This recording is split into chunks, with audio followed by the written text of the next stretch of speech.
Ikiwa leo ni tarehe 18 ya mwezi wa 6 mwaka 2026, hapa makao makuu ya chuo cha mafunzo Kilimani Zanzibar, kulikuwa na zoezi la kuagana kwa maafisa pamoja na maskari kutoka Tanzania bara pale Dodoma.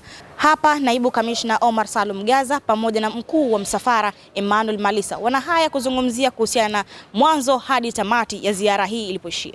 Vituo wetu wa mageuzi Tanzania bara tunahusiana muda mrefu sana. Ni miaka mingi nyuma iliyopita ambao walianza watangulizi wetu ambao ni wazee wetu. Ndio wao walituanzishia hili na sisi tumeahidi kwamba tutalichukua na tunalienzi, tutaliendeleza na sisi kwa wanaokuja badala yetu. Katika hili tunafanika katika mambo mengi makuu, hasa ukiachilia mbali ziara za kimichezo, lakini bado tunafika kwanza kwenye swala zima la urekebishaji. Unajua sisi sote ni warekebishaji, yani kwa maana ya kwamba tunachunga au tunafunza wale ambao wamekosea jamii kwa njia moja au nyingine. Hiyo kazi moja tunafanana. Kwa hiyo wao wanatuelekeza ya kwao wanayofanya, sisi tunaambia kwa tunafanya. Hapo tunanufaika kwenye hilo. Lakini jingine tunafika tena kwenye swala la kitaaluma.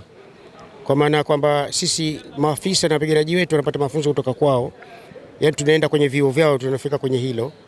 Tunajifunza katika vyuo vyao, hata katika ngazi mbalimbali za senior SEO, junior SEO, pamoja na maafisa mpaka ngazi za juu, manake wanaenda kuchukua, baadhi yetu tunaenda kule kupata mafunzo ya kiafisa. Kwa hiyo mafunzo lakini jingine ni la kitaaluma zaidi, kwa sababu hili linakwenda kudili mambo ya ndani ambayo ya ufugaji, kilimo, kwa dhana nzima ambayo ile ya dhana ya uzalishaji.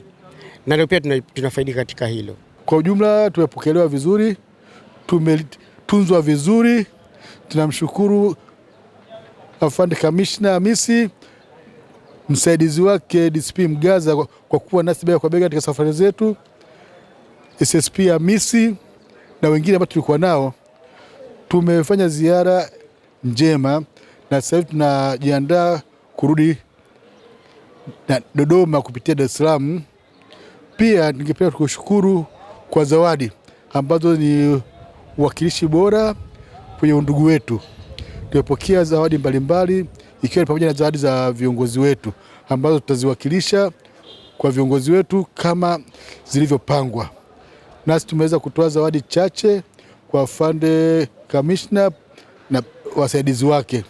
Kwa hiyo kwa hayo yote nishukuru. Nikiripoti kutoka makao makuu ya chuo cha mafunzo Zanzibar, mimi ni Miss Challenge wako Jamila Ubwa, Mafunzo Online TV, habari kwa kina.